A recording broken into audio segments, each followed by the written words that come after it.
In this video, we shall cover the anti-defection law in short.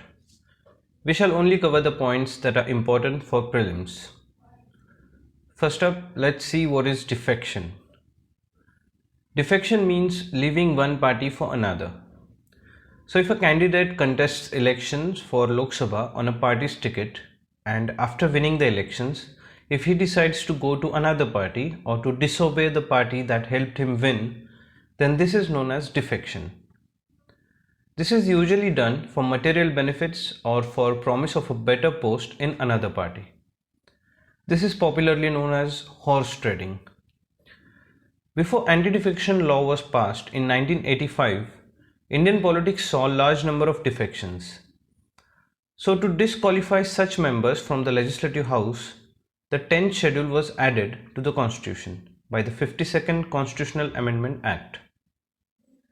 It laid down grounds for disqualification for the defecting members. There are various provisions made for disqualification under the anti-defection law depending on the type of membership. That is for members of political parties, for independent members, and for the nominated members.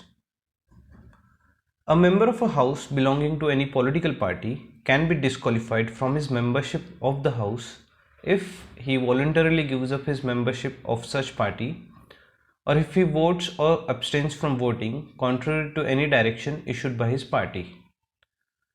So a member elected on a party ticket should not only continue being the member of the party, but also obey the party directions. If a member wants to vote contrary to the party's direction, then he must take prior permission from the party, or the party should condone this within 15 days. To condone means to accept reluctantly.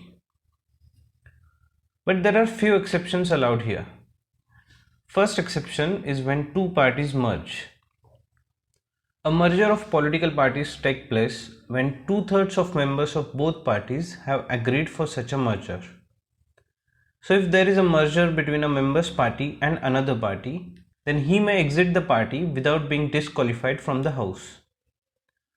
Earlier, an exception was also provided for split in the party by 1/3 members, but this was deleted by the 91st Amendment Act of 2003. Another exception is provided for the presiding officer of the house, that is for the speaker. After getting elected as the speaker, he can resign from the party in order to be impartial. After the term of speaker is over, he can rejoin his party again. Now let's see how anti-defection rules apply to the independent members. First of all, who is an independent member? A member who gets elected to the house without affiliation to any political party is known as an independent member. But after winning an election independently, such member should not join any political party. Otherwise, he can be disqualified under the anti-defection law. Now what about nominated members? A nominated member has been given 6 months period to join any political party. The counting of 6 months starts from the date of his first sitting in the house. But if he joins a party after the 6 months period is over, then he is subject to disqualification. So now who can decide whether a member should be disqualified based on the 10th schedule? The deciding authority is the presiding officer of the house, that is speaker in the case of Lok Sabha and chairman in the case of Rajya Sabha. Originally, the Act provided that decision of the presiding officer is final and binding and cannot be challenged in the court. But in the Quijotto-Holohan case of 1993, the Supreme Court held that the decision can be challenged on the grounds of malafide, perversity, etc.